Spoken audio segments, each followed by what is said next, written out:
And new video. Feels like that's about to explode. Welcome back, guys, to a brand new video. That's that light. I don't know why it's doing that.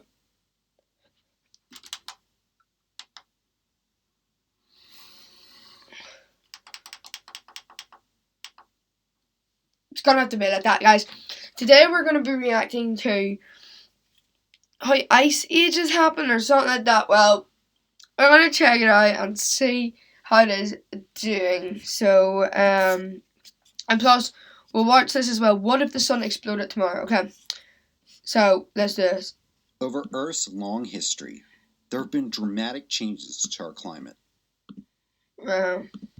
Over Earth's long history, there have been dramatic changes to our climate.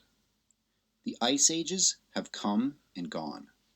And what's surprising is that there's a strong pattern that explains why ice ages happen when they do.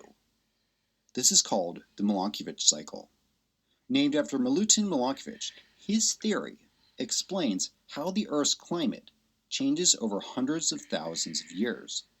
His theory is based on two key ideas. First, the Earth's climate is strongly affected by how much sunlight the northern latitudes receive during the summer. Second, this amount of sunlight varies based on changes in the Earth's orbit and rotation. Why are the northern latitudes so important?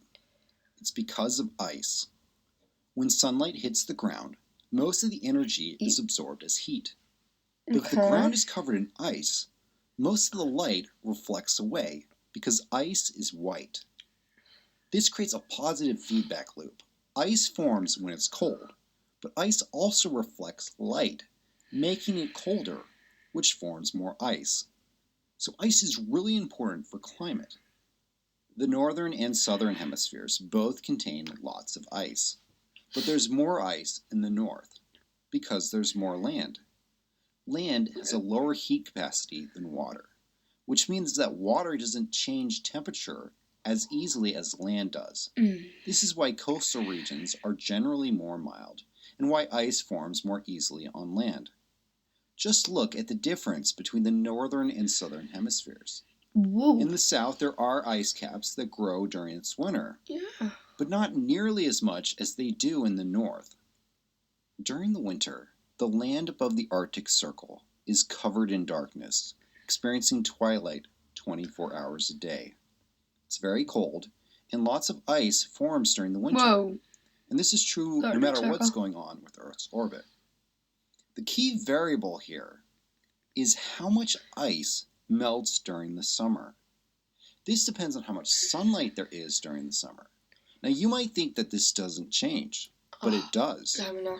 Milankovitch showed that over hundreds of thousands of years, the amount of summer sunlight can shift plus or minus 15%.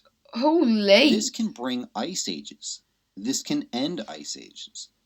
How can the amount of summer sunlight be changing? Well, first, the distance from the Earth to the Sun is changing. And second, the Earth's tilt is changing. The Earth's axis is currently tilted at 23.5 degrees. But this changes. Other objects influence the Earth gravitationally, nudging its tilt up and down. Every 41,000 years, it cycles up and down. When the Earth is more tilted, there's more sunlight during the summer. More summer sunlight means that more of our ice melts away. With less ice on the ground, less light is reflected away, giving us a warmer climate. Earth is unusual in that its tilt doesn't change very much. Earth has a very large moon, which stabilizes its tilt. Mars has two tiny moons, and so its tilt changes much more dramatically.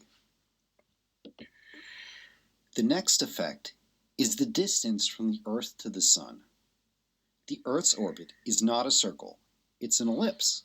Really? Every 4th of July, we celebrate aphelion, the day that the Earth is farthest from the Sun.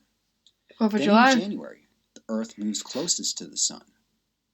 Now the planets Jupiter and Saturn both nudge the Earth, causing its orbit to shift slightly, becoming either more oval or more circular. This happens over a period of 100,000 years. This effect is wildly exaggerated in this diagram. It actually looks more like this. You can barely even see that the distance to the sun is changing, but this subtle change has important consequences for our climate. Earth as a whole receives 6% more sunlight during January than it does in July. The seasons change because the North Pole sometimes tilts towards the sun and sometimes tilts away. The change in the distance to the sun, this works against the change in the seasons. This moderates the seasons in the north, since the Earth is furthest away in July. But this was not always true.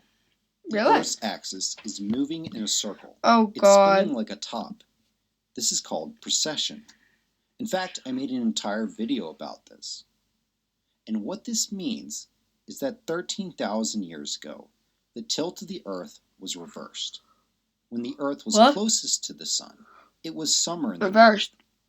The distance change didn't oppose the seasons, it amplified seasons, making them more extreme. What? Now, warmer summer means more melting. More melting means less reflection, which means the climate as a whole is warmer. The amount of summer sunlight is affected by 3 long-term cycles. 1 changes the tilt. 1 makes our orbit more circular or more oval. And 1 changes how the distance to the sun matches with the changing of the seasons. These 3 cycles powerfully impact our climate. Scientists have measured the history of our climate using ice cores. Now, Earth's climate is complicated. You can't just reduce it to a single input. No. But the Milankovitch cycles have played a key role in our climate for hundreds of thousands of years. For more astronomical videos, please click. I'm so sorry. It's nearly 4 a.m. in the morning here, but guys, thank you so much for watching this video. If you did enjoy, make sure to smash the like button, smash the subscribe button, and smash the bell because it helps the channel. I can't speak. I'm so tired. It lets you see more crazy uploads like this and fun uploads. As you know, March is huge, like literally 4th year anniversary. Minecraft movie, 24-hour streams, so much coming, guys. Just stay tuned. So make sure to subscribe so you guys can stay tuned for that epic month because there's lots to come, like 4 12-hour streams, 24-hour streams. It's crazy, guys. Just stay tuned, guys. I do hope you did enjoy it, and I will see you gamers in the next one. Bye bye.